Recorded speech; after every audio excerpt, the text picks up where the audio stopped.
This is DJ Metal Craig of Craig's Metal Store, and I have the dudes from AXEMASTER with me today. Hey, how's it going, guys? And would you like to introduce yourselves, and who's not with you today? I'm Jeff McGraw. I'm a vocalist and rhythm player. I'm Joe Sims. I play lead guitar, and not with us today is Denny Archer, drummer, and Jim Curtis, bass player. Yeah, not yet. Not yet. What's the origin of your band name? I never get to tell this story, so I'm going to tell it. Joe, back in the early 80s, saw, it was a circus magazine? Yeah, Circus magazine. And there was, he still has the cover. It's all laminated and everything, and he saves it. In the archives. Yeah, it had... Who was the guitarist? Pat Travers. Pat Travers. It said Pat Travers, the radioactive AXEMASTER, and he liked the name so much that he named that first demo Heirs to the Revolution AXEMASTER. I did a demo that was just me, that just on a little 4-track recorder when I was in high school, of a bunch of songs that I wrote. And I didn't want to just call it my name. I wanted to actually have a band name. And I thought of that, and I was like, hey, that's cool. We'll just use that. And that's where the whole thing started. It wasn't really a band, but the name was used. And now we've got the mascot and everything like that. So AXEMASTER has become more than just, Pat Travers. That's cool. And we weren't much like Pat Travers, so. No. How long have you all known each other? How long have we known each other? 4 years now. 2012. End of 2012 was when I think we first met. Yeah, so 3.5 almost. So 3.5, yeah. So, which has been about as long as I've been in the band, so. Yeah, when I first met him was at his tryout for vocalist, and within that first week, we're like, this is the guy, and been up ever since then. Don't know where we'd be without you. Cool. How did you meet? Craigslist?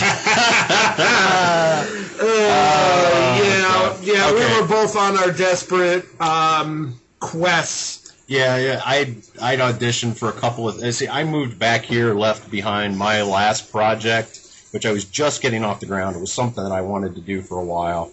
And personal issues, I ended up back in the Cleveland area. And I'd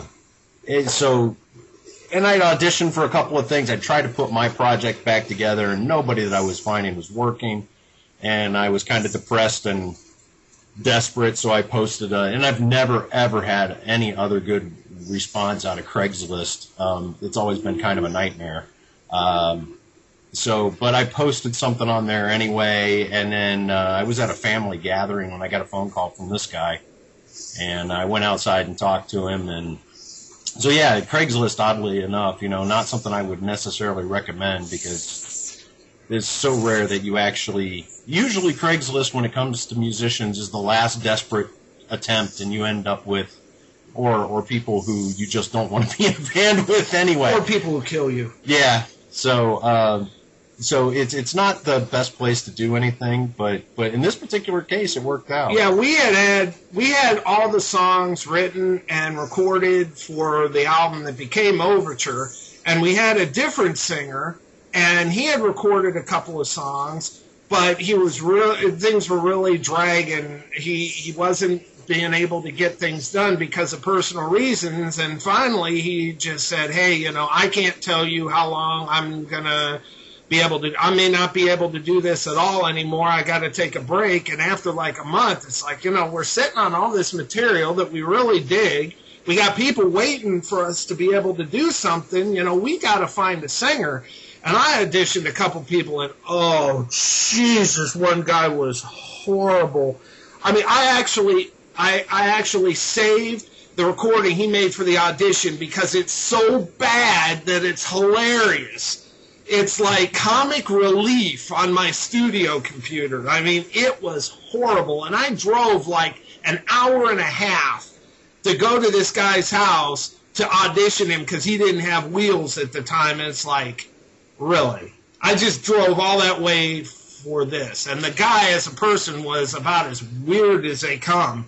So we were pretty desperate as well to find somebody. And vocalists are hard to find. A good one. Everybody thinks they can sing. But a good one is hard to find. Cool, cool. What inspired you to make music together? Well, we were desperate. Yeah. I mean, I wanted to make music with him whether we were desperate or not, but actually at the time we were. Yeah.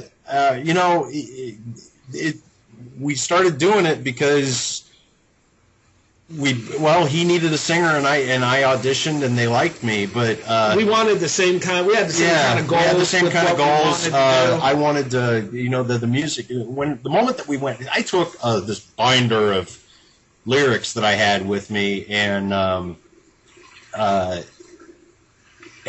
he played several songs, and we got to the one that would become Forsaken, and I'm like, I've got lyrics that'll go to that, and that song actually is exactly the song I auditioned with. Not the same recording. Not the same recording, but the same words.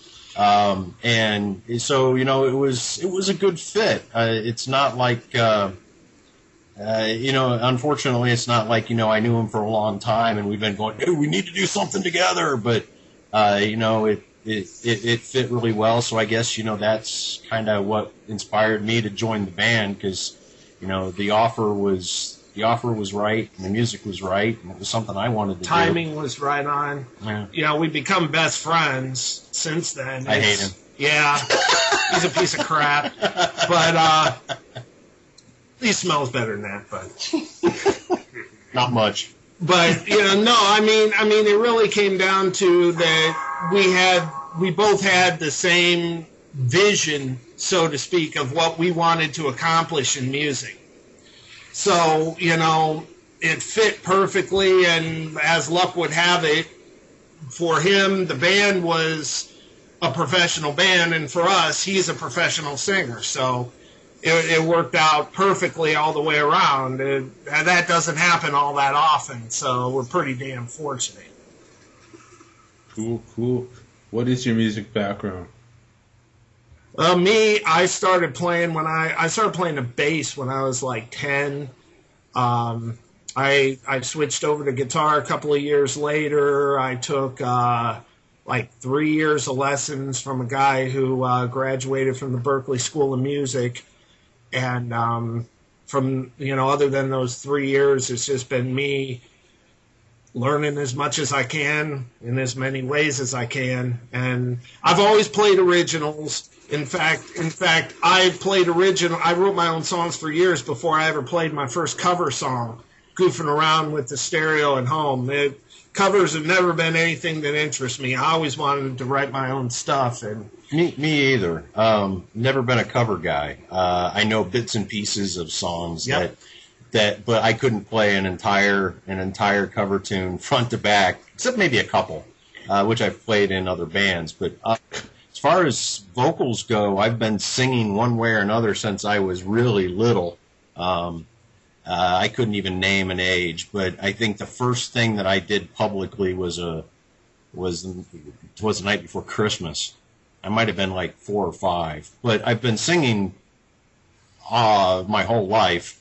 I picked up guitar when I was 12, and unlike Joe, I've never had any interest in playing like flashy leads or anything like that. I've always been the guy who I just want to play chunky chords.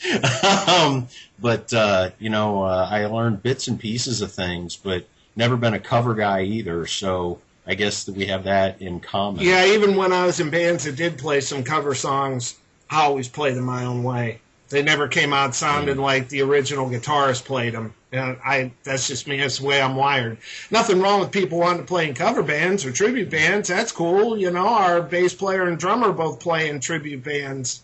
You know, that's fine. Just not my gig. Yeah.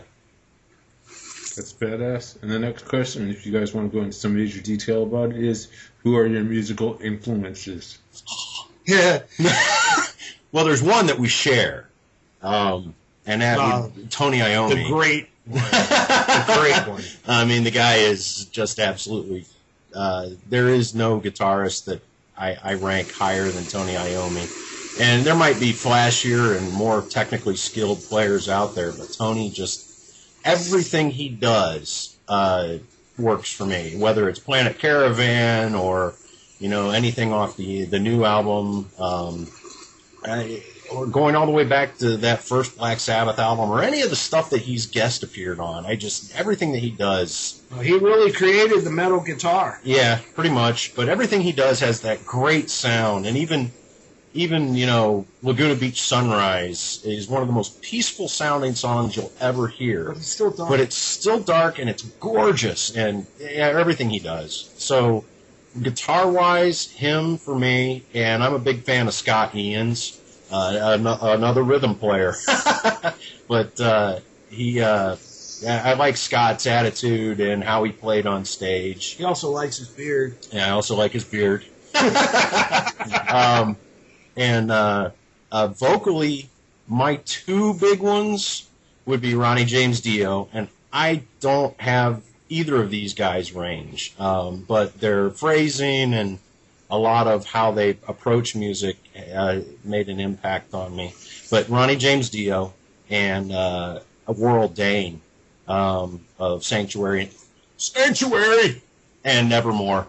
Those guys, they just have this ability to sing over music as opposed to with it, and to create these great vocal and lyrical lines that just always leave me stunned. So those four guys, I guess, for the guitar and for vocals, are my big four. I would say when I was growing up, I mean, when I first started, I was really into like Ace Frehley and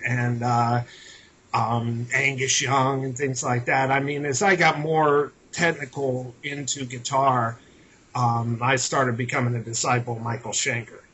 I remember the UFO Live album. I wore out like 2 or 3 copies when I was a teenager, the old vinyl record. But I've tried to learn things off of all different kinds of people. Of course, Tony, everybody from Yngwie to Jakey Lee to George Lynch to early Kirk Hammett. Anytime that I see something interesting on video or live or whatever, I try to learn, but I always work on not regurgitating what the other guitar player did, taking a technique or an idea and using it my own way. As far as like writing songs with me, it's just like everything has to be dark and doomy. I love the Sabbath, the Candlemass, stuff like that. I'm also into the thrash, the early Metallica, some Slayer, different things like that. So I kind of end up mixing the two, and I didn't even realize that until after I'd written Overture, or mostly. And I thought, how would they put this? What would they say about this material, reviewers?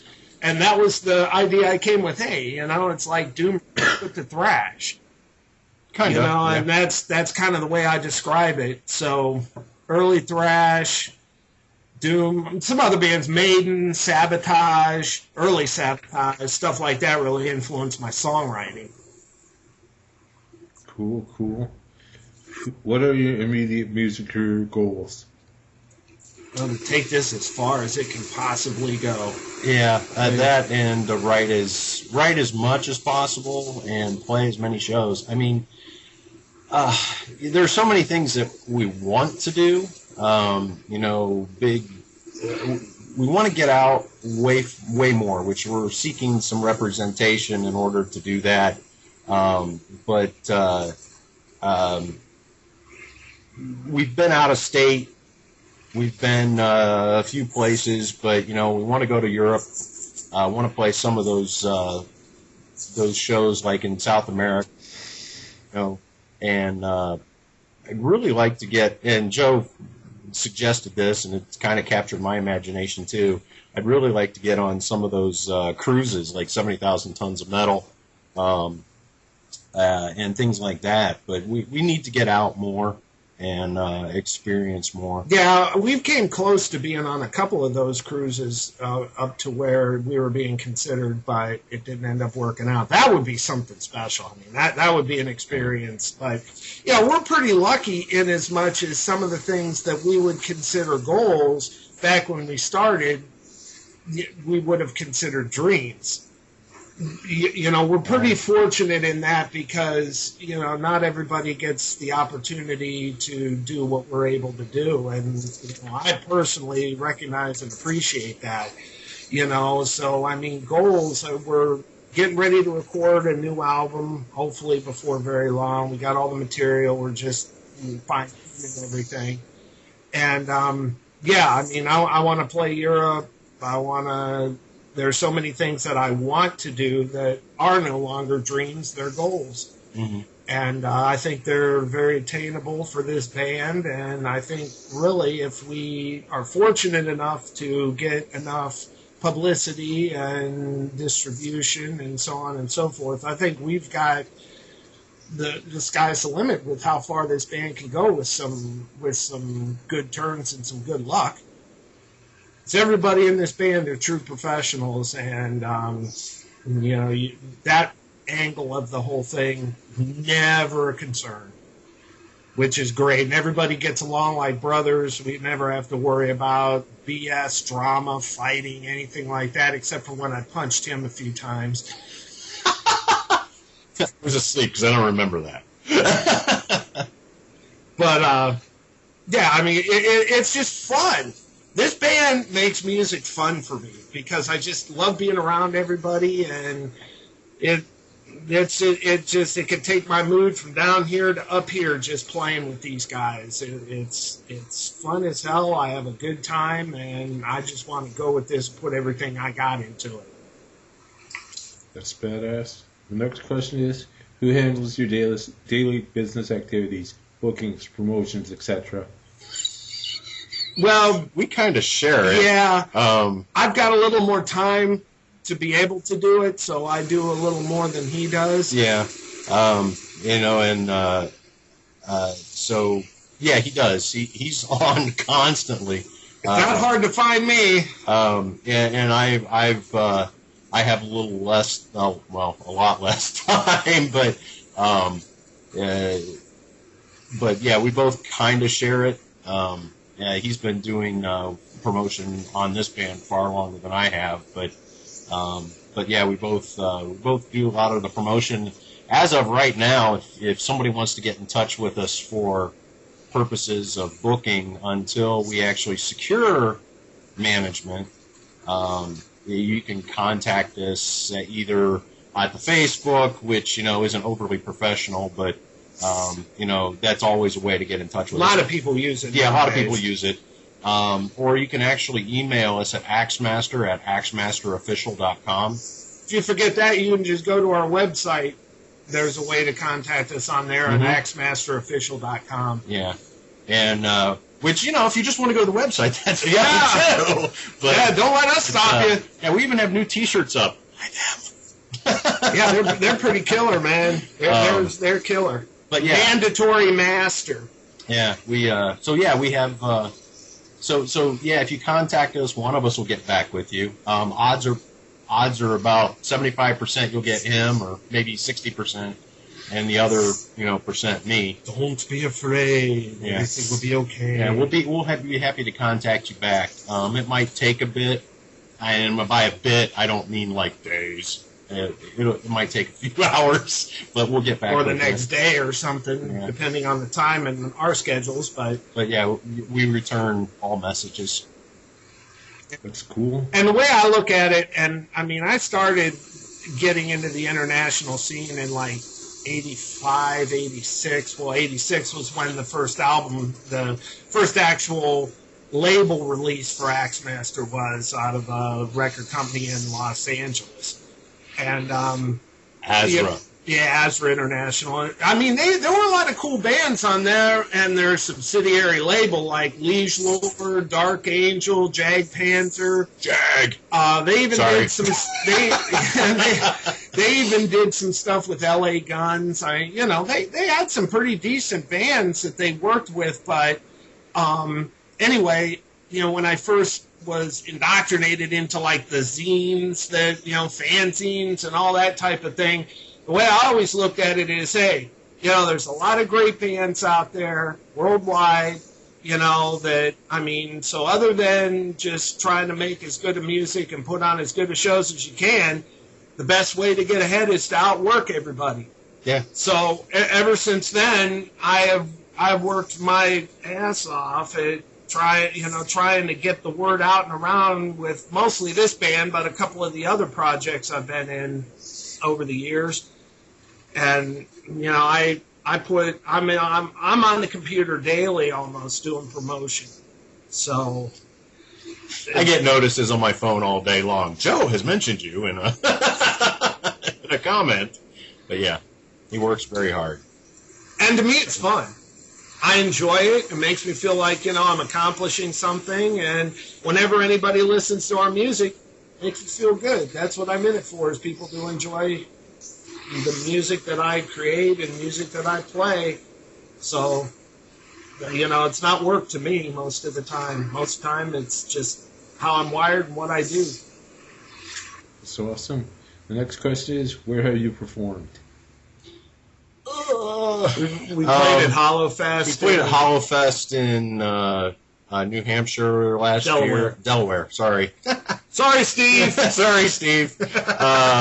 Hollowfest was the inaugural year for that, which was put on by our Pure Steel brethren record label mate, Sleepy Hollow. And that was a lot of fun. We did Ragnarocker in 2014. Earlier this year, this year. Was it this year we went to Michigan? Yeah, it was this year. It was January. January we went to Michigan to perform with a bunch of our label mates at a benefit Halloween. show. Halloween and Power Theory. There was one other band. I forget who it was now. We played with so many. We played in our local. The most recent show that we played was something we put on. Was my birthday gig. Out at Rippers. Out at Tim Owens Travelers Tavern. Tim Ripper Owens, love you, man. We put on a show there, and he attended, and that was cool.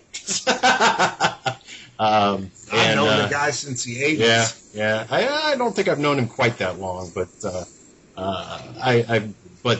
we did a show there with Destructor and Sicky Spacek of Black Death Resurrected. Wretch. But Sicky Spacek's new band, Not of This Earth, his side project, and our brothers Wretch. I love those guys a lot. Vulgar Devils. Yeah, Vulgar Devils. Sorry, it wasn't Destructor. It was Vulgar Devils, which is a side project of two of the guys from Destructor. Gets confusing after a while. Yes, there's way too many side projects. I can't keep track of them all. But Dave from Destructor and is in Vulgar Devils. We've been here and there and played quite a lot in the local area and a bit outside of the local area. Again, if somebody wants to book us, just contact us. We'll travel. Yeah. I mean, I'm even traveling in a couple of weeks, and I'm not even playing the show. I'm just going because I want to hang out. I'm this huge music head, metal head, whatever you want to call it, but I'm going up to NYDM Spring Bash in Wisconsin in the 21st to the 23rd, just because I want to see the tunes, and hear the tunes, and see the bands play.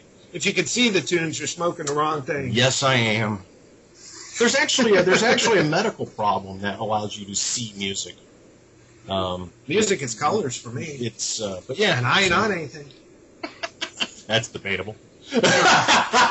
Well, some people would say I'm on insanity, but I would say that being a metalhead to our proportions is insanity, some would say, but we're proud to be insane. So we're willing to travel, and I'm willing to travel just not even, I mean, that's 8 hours for me. And yeah, we drove 9 to go to play Hollowfest. Yeah, we drove 9 to go to Hollowfest. Yeah. Shoot, I played with a different band. We drove to Dallas, played Dallas Music Fest.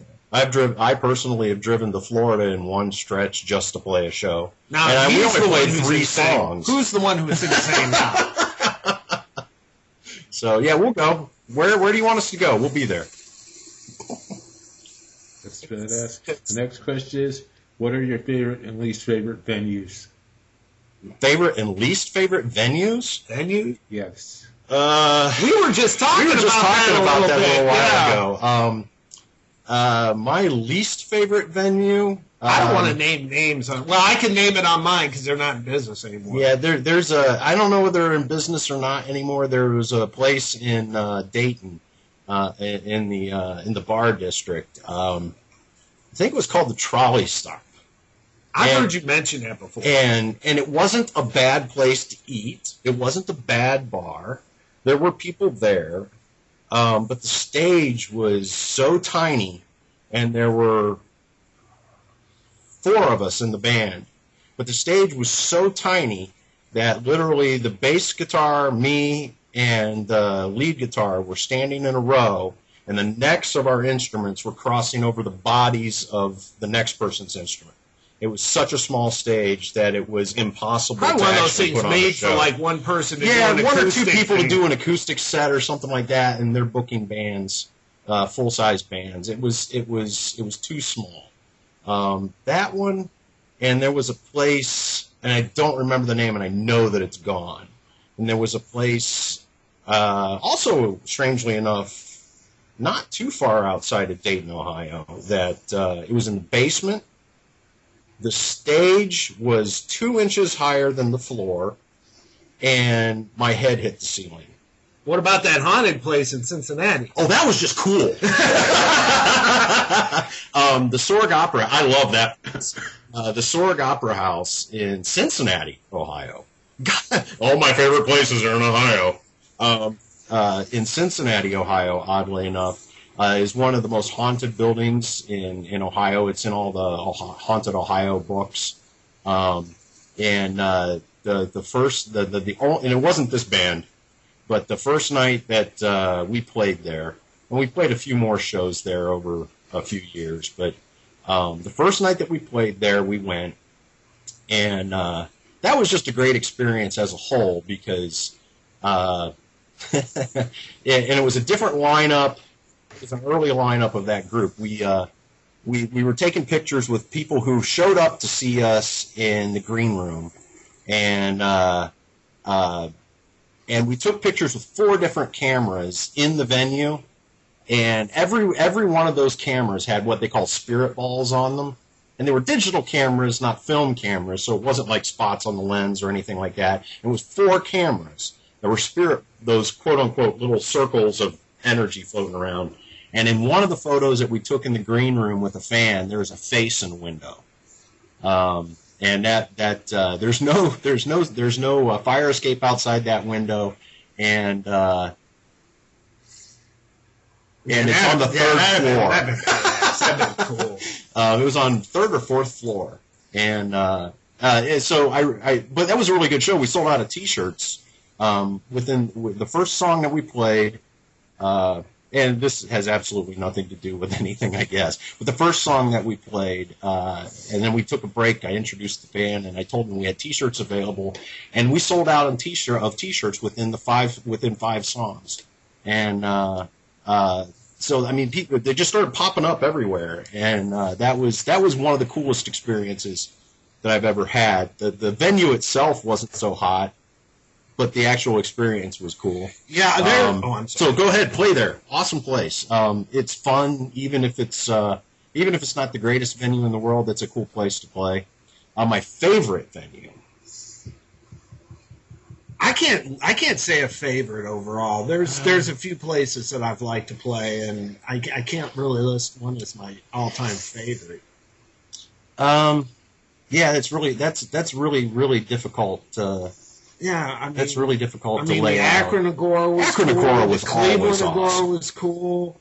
There was a place where I grew up in Kent, Ohio, Filthy McNasty's, that was cool. There was a lot. We've been lucky to have quite a few venues around this area. I know Steve from Sleepy Hollow was saying out in Delaware where he's at, and it's not like a hick small place. I mean, there's people around there, and he said there is just like nowhere for a metal band to play.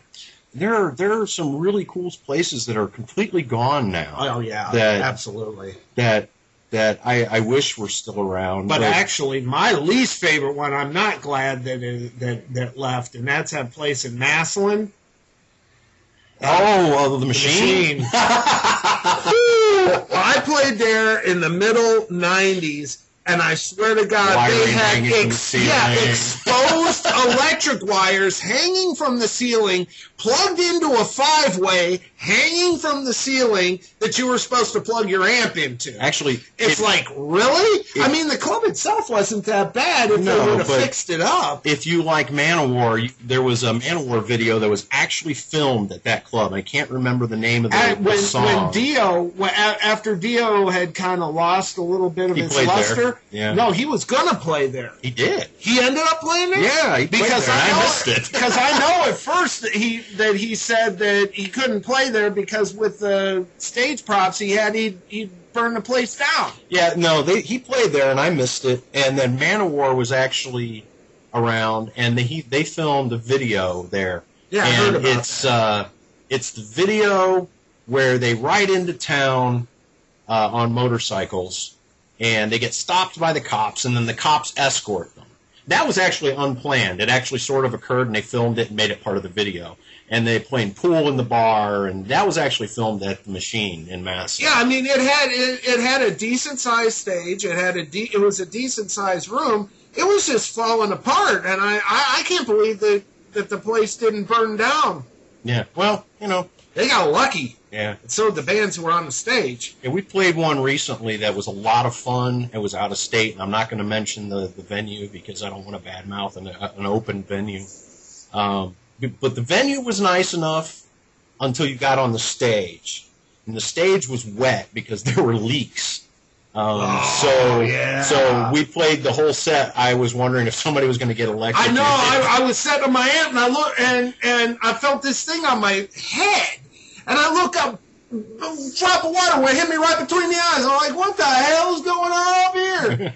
Am I crazy? I look down, there's like puddles of water on the floor. It's like, what the? And that was a really nice place. It was a nice enough place. It was a big place, and the people were cool. It was just, and it was cold, too. Yeah, it was very cold. But hey, those things happen. If you're playing out anywhere, out of state, in state, you're going to run into those places. Yeah, it's all part of the deal. It wasn't a bad show. I had a great time there. Yeah. But there are certain concerns when, the exposed electrical wiring, and the whole wet floor thing bothered me. But, it happens, and as long as everybody survives, it's all good. Yeah, it's all part of rock and roll, man. You just play where you play.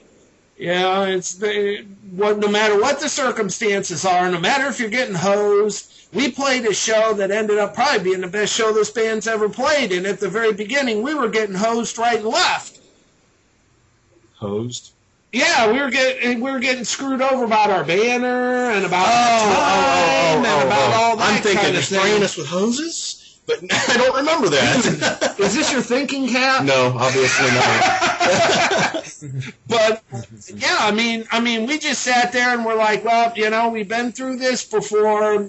Just get out there, have fun, put on as good of a show as you can. If we get screwed, we get screwed. Yeah. And as it turned out, it was a great show. There were a lot of people there, which surprised me because we were a supporting band on a Tuesday night, and that wasn't. Or Tuesday or Wednesday. Yeah, I think it was a Tuesday. Yeah, and it was, that's not a prime place to have a lot of people show up, but a lot of people came.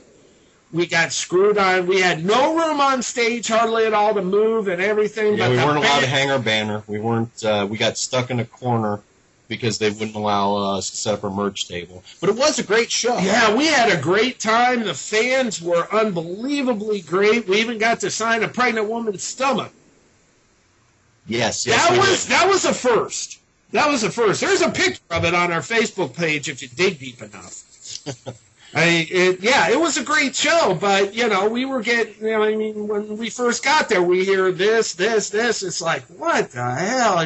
This is going to suck. Well, go out and have fun and give the fans what they paid for. The venue is cool, though. Yeah, the venue's cool, and the people who run it are cool. It's just... Didn't actually have anything to do with that. No, it had to do with certain demands. But, the point is, you get out there and you play, no matter what the conditions are, and you give the fans the show that they paid their money to come see. And, there's no use in bitching and moaning about it. You get out there and you do your job, man. And most of the time when you do that, things turn out to be a lot better than you thought they were going to turn out to be. That's cool, man. And the next question is, do you have any upcoming shows? Not currently. Not currently, no. We're working on something that we're wraps for right now because we're basically planning on a promotional big reveal, so I can't get into that, but we've been working at that angle of it. And we've also been finishing up the finishing touches on our new album and planning to start recording, doing stuff like, getting with the speed and the click tracks and all that kind of technical crap. But, we've been making sure we're tight on everything on the new tune so that we can make the studio as smooth as we can. But once we get this other thing that we haven't announced yet totally 100% down, people, you better come out and see our next few shows because they are going to be something. Even if you've seen AXEMASTER before, you're going to be surprised. That's awesome. Price of admission. And that's I'll go. And the next question is, where would the ultimate venue for you to play be? What was that again? Where would the ultimate venue for you to play be? Oh, ultimate, Wacken! Main stage in Wacken, brother! Yeah, that would be absolutely fantastic. Of course, everybody, the first thing everybody always says is Madison Square Garden! But, the playing the central Metal Fest in the world, Wacken main stage. There's nothing better than that concept. Right there. Yep, you look out in front of all those thousands of people, and you say, "What the hell have I gotten myself into?" Yeah, that would be absolutely cool. That and Sao Paulo. Yeah, I'd love to play Sao Paulo. Rock and Rio would be cool too, but Sao Paulo has always been a big one too.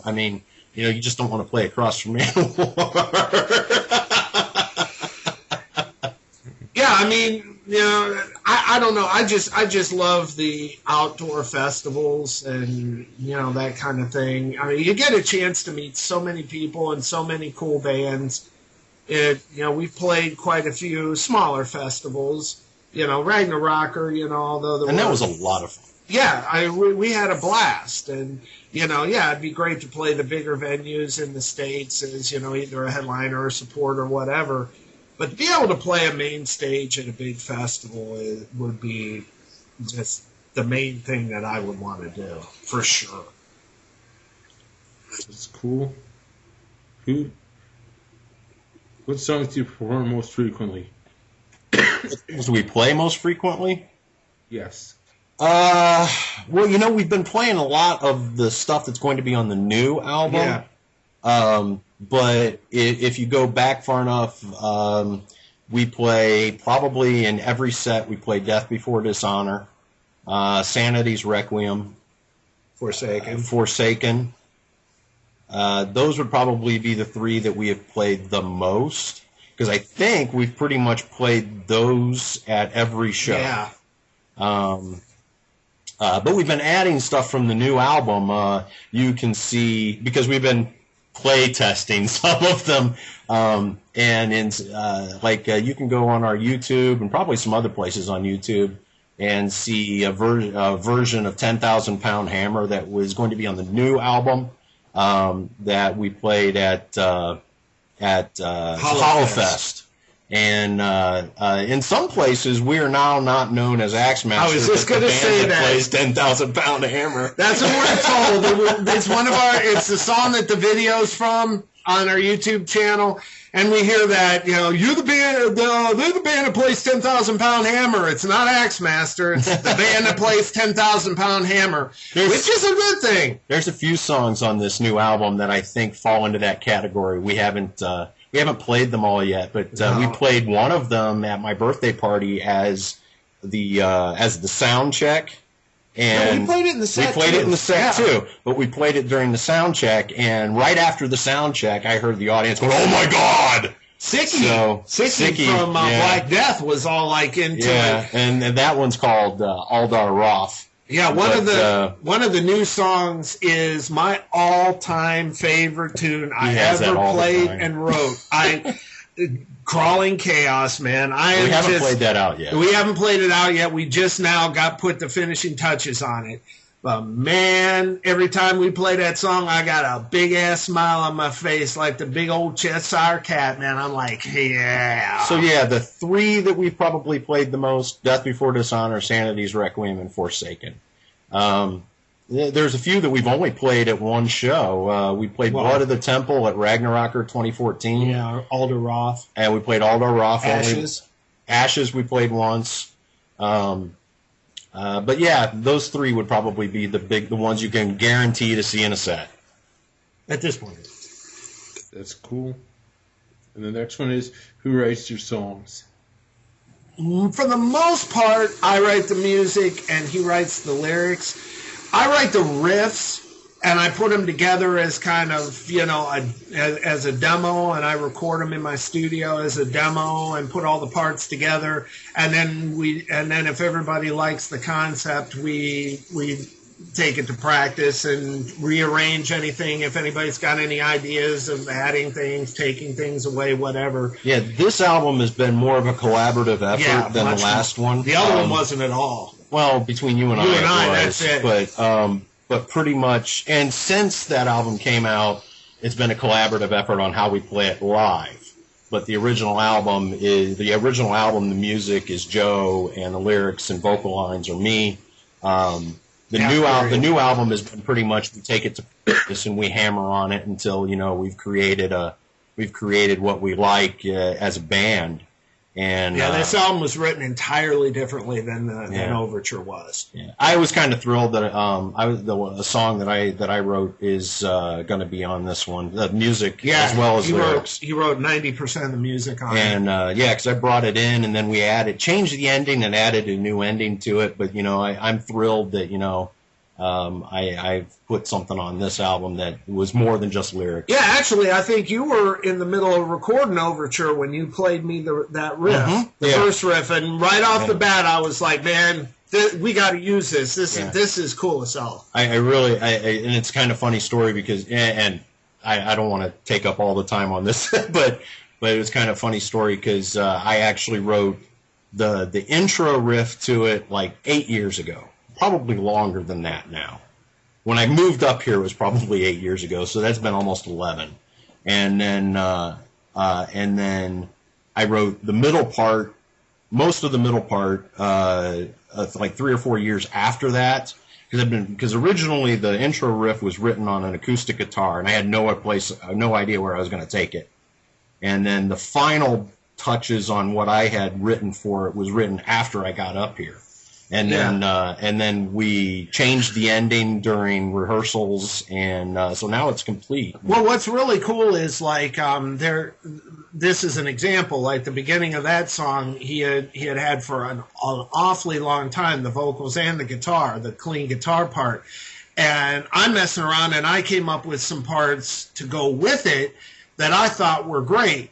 And we added them. He never had a problem with me doing something different. And that's what's great about this band is that nobody has an ego to where it's like, you're not going to change anything, I wrote, this is mine, And no, it's ours. Yeah, it doesn't matter who wrote the song. Everybody gets equal share credit for, because you know what, everybody, no matter what you say, I know that Dave Mustaine, and don't take this badly, I love Dave Mustaine. I know that Dave Mustaine gets writing credit for all the music. But unless he's writing the drums, which I did a lot of in Overture. You did. But unless he's writing the drums, somebody has contributed to it. There's always a contribution to a song by whoever is playing their section of it. So honestly, it doesn't really matter. Everybody who's playing on a record album should have a credit for if I tell Denny that I don't like a beat that he's playing, he doesn't get offended by that. Just like if he tells me, hey, this song is really cool, but this part I just am not feeling. I don't dig it. That's cool, man. I mean, just because I might like it doesn't mean everybody else is going to. It's good to have outside opinions. And really on Overture, I had very, very little. I think that I had like 3 or 4 suggestions in writing 12 songs plus an intro in the music. That was it. All the rest of it was totally done on my own judgment. Yeah, we rearranged a couple of the things. Dreamer Nightmare. We added a verse here or subtracted a riff there, but pretty much Joe wrote all the music for, and really, because we didn't really change the songs but rearrange them, he did write all the music for it. I wrote all the riffs. Yeah. But everybody else, Jim puts in his own bass part. Mm-hmm. That very much enhances the guitar part, Jim's an amazing bass player. God, that guy, jeez. He's one of those guys that, he screws around and I watch him and I'm just like, man, what? You're just too good. He's what you would call a lead bass player. Yeah. The Geddy Lee school, or, even more, and, Geezer. Yep. Yeah. Geezer without the distortion. That's awesome. And the next question is, what are the main themes or topics for most of your songs? What are the topics for most of our songs? Main themes or topics.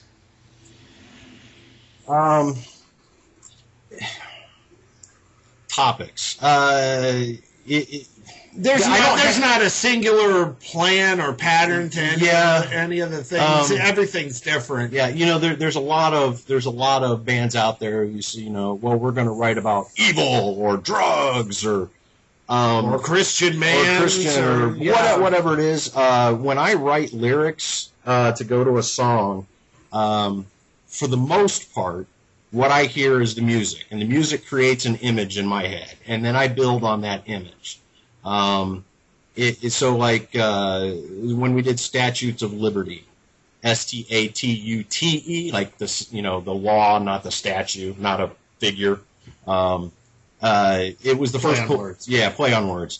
It was the first political song I'd written ever. AXEMASTER has a lot of them, but his first. My first. When we did Forsaken is about betrayal. Well, you had some personal topics on that album has. There won't be on this album, I wouldn't imagine. Yeah, there's not so much personal anger. Yeah, on this new you album. Look at those words, some of them are pretty damn angry. Yeah, I tell you what, and they're justified. Yeah, Ashes was about the destruction of my life because of a drug addiction, not mine. And that's actually, I think, the first time I've said that out loud. Yeah, we played that song at Ragnarocker, and he actually requested that we not play that song because it's so personal to him that it bothers him to play it. It makes me sick to my stomach. What about when you just listen to it? If you I kind of skip it. It bothers me. Yeah, I can see that. But Epic was I love that song. Epic was it's a modern take on an old myth. It's like 9 minutes long. Yeah, and it was actually part of a contest we ran. You got a copy of our CD, of the new CD, your name mentioned in it. If we accepted the topic you suggested, you couldn't suggest lyrics. You could only suggest a topic. Let's see what else. Sanity's Requiem is not only just about is not only just about the descent into madness, but it's actually written about me. It's actually written about a video game too. That's what inspired the song. Oh, good Lord! So we run the gamut of. Yeah, I mean, we will talk about topics, but usually I'd say 99. I think maybe I suggested one, and you came up with all. Crimson Haze is about a beating. There's an undertone of betrayal in it, but it's actually just about a beating. There's some mythological stuff in the new album, you know. Yeah, Alder Roth and Crawling. Crawling is Cthulhu. Based on the Cthulhu mythos. Alder Roth is based on the end of the world. So now just those nice light topics. Yeah, you know? Everything I write about tends to be dark because music's dark. Yeah, I don't write, and I've never written. Well, I won't. I'll take that back. Yeah, I've written some light, happy stuff, some romantic stuff, but not the stuff that I really get into, and the stuff that I really end up sinking my teeth into all has a darker theme. Well, let's put it this way: if you dig dark sounding music, and heavy metal in general, and bands like Sabbath and things like even the early Metallica, whatever, if you wrote words like "Thank you for being a friend," it ain't gonna fit. Yeah, I mean the feel is just all wrong. Even when I was in high school and I was writing poetry and not putting it to music, it was dark. I've always liked horror movies. Horror movies. Yes, there is a horror movie topic too. Yeah. So yeah, I mean, well, our video for Sanity's Requiem is actually based on a really bad horror film. B movie. It was a B movie. It was called Daughter of Horror. Actually, I think it's more like M or N. Yeah. It was absolutely terrible. But it looks a lot cooler in the video than what it really is. But when I storyboarded it out, what I was looking for and what I found in that film was the ability to take things from that movie that were not connected to the movie per se and tell a story with it, which is different from what the movie's actually. Yeah. Yeah, the video. People ask me, they're like, that looks like a really cool movie in that video, man. What movie is it? I'm like, just stick to the video, dude. Yeah, the movie doesn't have any dialogue in it. It has a narrator, and it's really bad. but it was the perfect imagery for what I was looking for. Yeah, it looks great.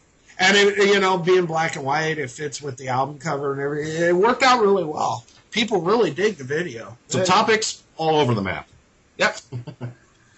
Cool. And then very though. We're going to go on to the next question because we're just starting to run out of time to get this done. How has your music evolved since you first began playing together? How's it evolved? Yes. Well, playing together, we just had to get stage chemistry, and which we've been able to do, but really. It hasn't evolved that much because we were on the same page right from the start. It kind of has in a way, but I mean we started off with the same way of doing things, and there was really no need for it to evolve a whole lot other than to get chemistry. Yeah, and the new album has a little more. Talking about writing, that's a different story. Writing wise, it's evolved a little bit because there's a little more classic metal mixed in, a little more, but pretty much it's the same. Yeah. The same. It's AXEMASTER. There are differences, but we haven't strayed from the original concept too much. And really, when you're dealing with totally cool people who are completely professional, you do their thing and let them do their thing, and once you get some chemistry, it usually fits like a glove, There was no need to really change a whole lot, we just take what's good and tweak it because it was good right from the start. That's awesome. And the next question is, and this one's always a good one, what advice do you have for people who want to form their own bands? Don't expect to be famous. Yeah. Do it because you love it. don't do it to be a star. I do it because I love the music. I want to leave a musical legacy for myself. And if I happen to make money and get any type of fame along with that, fantastic. And you need that attitude. That you don't get into it because you want to impress chicks or because you want to make, you think you're going to be some, the next Iron Maiden or Metallica or something like that, because there's a 1 in a billion shot that's going to happen. Yeah, of all the bands, and to boot, there are a ton of very recognizable bands who still don't make money. Yeah, they still or they hold just down, scrape by a living. Yeah, they still hold down day jobs, and again, I don't want to mention bands because it kind of destroys the imagery around them. But there was even one that earlier this year, I can't even remember the name of it. Recognizable band. They played grindcore, and they made an announcement. The singer was quitting because between all the members, they made $17,000 in the year previous, and he couldn't support his family on it. Yeah, well, that one documentary. And they played Walkin', and they played major festivals everywhere on main stage. What about that guy in the documentary, Lamb of God? They say right in the documentary, they had the legal fees for their singer. They had to sell off band memorabilia because they say, hey, people will see us on the cover of magazines and they think we're rich and all that. It's like we make a living, but we ain't rich. Yeah, and they're huge. I have a friend who is in a very, very well-known band, and they all hold down day jobs. But you know what? The Anvil movie. The Anvil movie is another perfect example. So don't, if you're a new band, do it because you enjoy it. Do it because you love the music. Do it because it makes you feel good to be able to do it. And that's still why I do it. Yeah. I don't care, and I really don't care how much money I make at it or how famous I end up getting. Well, don't say that. Well, no. What I'm saying is I still am going to do it because I love to do it, and it makes me feel good to do it. That's the reason. That's the reason to do it. And any other one, you're either kidding yourself or you're in for a big fall. And that's not to say that you might not become the biggest thing on the face of the earth, because you might. But never give up that dream. But at the same time, be realistic about it. Don't get into it to be famous or make money, because the odds are pretty low. And the other thing you got to always do is you got to be critical of yourself. You've got to look at yourself the way other people, or try to look at yourself the way other people look at you.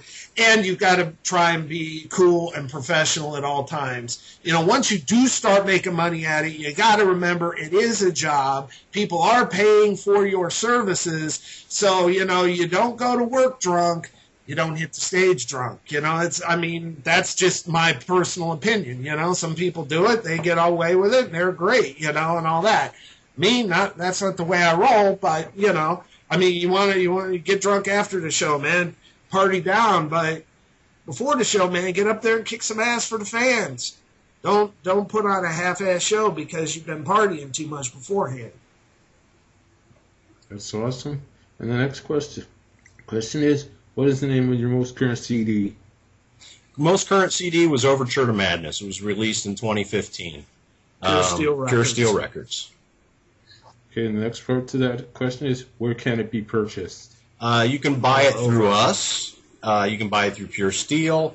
You can order it through just about anywhere. It's even on iTunes if you want to do a download and not get a hard copy. Yeah, they also have a download on the Pure Steel website as well. Yeah. You can get it on Amazon, just anywhere like that. The way I would look at it is if you're in Europe, you probably get it from a European carrier. If you could get it from the United States, you can get it from us. If you're in Japan, go to Rockstack Records. Yeah, they have a whole bunch of copies. Last time I knew they were sold out, but he'll get more. Yeah, he always gets more. Great guy. Support Rockstack Records, Mickey.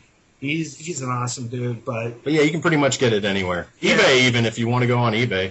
Yeah. Shoot, I find stuff about AXEMASTER on eBay that I didn't even know about, and I formed the band. And the next question is, do you maintain a web page? Oh, yeah. Yes. If so, what is the URL? It's www.axemasterofficial.com. And if you want to email us, it's axemaster@axemasterofficial.com. And we have sites on just about everything from Twitter, YouTube, Facebook, New Music Business, all that stuff. So you can find us pretty much in any major. And if you go to, and please go to the website, check out the page. There's a lot of past material. There's the store has all of our current available merchandise and some one-offs too. I mean, nobody's done this yet, but you can even buy, because I put them up there. You can even buy the lyric sheets that I used in studio with all the notes for when we did Overture to Madness. And it's not like, okay, buy a copy of this and then another one's going to come up. No, you get them all from each song.